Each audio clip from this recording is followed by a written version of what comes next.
आज गावाकडच्या एकाच गोष्टीमध्ये आम्ही येणार आहे का, तर आज आम्ही वारकरी सेवा करतोय. कशी करतोय तर बघायचं आहे. बघा बघा आता काय झालंय, आपल्या इथं दिंडे येते हो का, या दिंडे येते. आज सकाळपासून 5,000 माणसं घेऊन गेले ती आणि अजून 5,000 येणार आहे ती. त्यांच्या सेवेसाठी आम्ही पाचेगाव सदैव तत्पर आहोत. गावातील लहानापासून मोठ्यापर्यंत कोणी कसलाही असू द्या, कितीही मोठा श्रीमंत असू द्या, सर्वजण अगदी महाप्रसाद वाढायला, सेवा द्यायला अगदी एका पायावर उभे असतात. विठ्ठलाची भक्तीच अशी आहे. कबीर म्हणून गेलेत, लाली मेरी लाल की जिथं देखू तिथं लाल, लाली देखन मै गया मै भी हो गया लाले लाल. या म्हणीचा अर्थ असा आहे, विठ्ठलाची भक्ती अशी आहे की रस्त्यानं जाणारा माणूस जर टाल मृदुंगाचा आवाज कानी आला तर आपोआप त्या भक्तीकडे ओढला जातो आणि भक्तीमध्ये लीन होऊन जातो.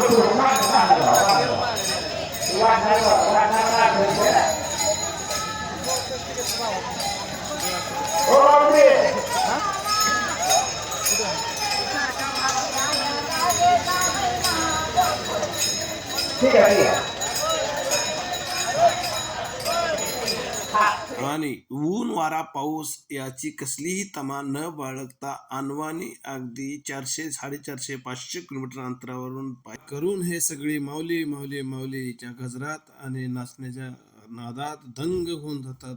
फक्त कशासाठी तर विठ्ठलाच्या भक्तीसाठी. विठ्ठलाची भक्ती एक अशी आहे की पोथी पढ़ पढ़ जग मुआ, पंडित भयान कोई, ढाई अक्षर प्रेम का, पढ़े सो पंडित होई. विठ्ठल विठ्ठल जय हरी, विठ्ठल जय हरी, जय हरी.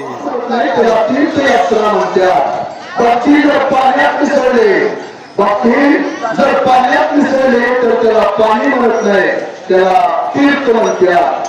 आणि हीच भक्ती जर जेवणात मिसळली, हीच भक्ती जर अन्नात मिसळली तर त्याला जेवण म्हणत नाही, त्याला अन्न म्हणत नाही, त्याला प्रसाद म्हणतात महाराज. आणि हे प्रसाद द्यायचं काम पाचेगावच्या सर्व गावाचं त्यांचे कमिटी यांनी आपल्याला दिलेलं आहे. आमचे 110 माणसाची दिंडी आम्ही कोल्हापूर मुर्शिदीपासून आलोय महाराज. आपलं जेवण घेऊन आमची सगळी मंडळी तृप्त झाली. आमच्या दिंडीमार्फत आपल्या कमिटीला सहर्ष धन्यवाद. रामकृष्ण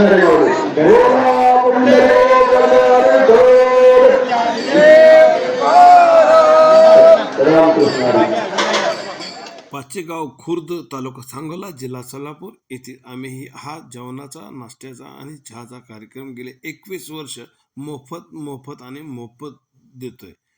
21 वर्ष झालं, कधीही पैसा कमी पडलेला नाही. आणि विशेष म्हणजे कोणी कोणाला मागायला जात नाही, तरी पण एक पैसाही कधी कमी पडलेला नाही आणि भविष्यातही कधी कमी पडणार नाही.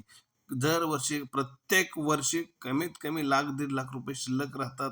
कंटिन्यू आम्ही 5 ते 6 दिवस कितीही वारकरी येऊ द्या, आम्ही त्यांना चहा, जेवण, नाश्ता दिल्याशिवाय पुढे जाऊ देत नाही.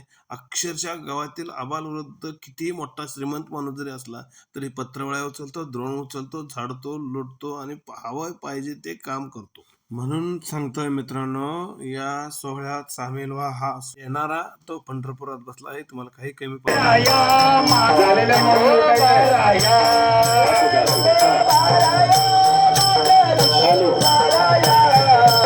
पंढरीच्या वाटेवर काही चालत जाणाऱ्या सर्व माऊली भक्तांचं पाचेगावकरांच्या वतीने हार्दिक स्वागत आहे.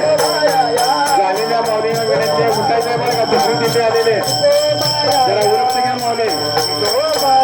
तिथे आलेले आहे, त्यांना जागा करून द्यायचंय. सर्व टाइम झालेलं आहे. तिथे इथे लावा, महिलांना आज बसूया.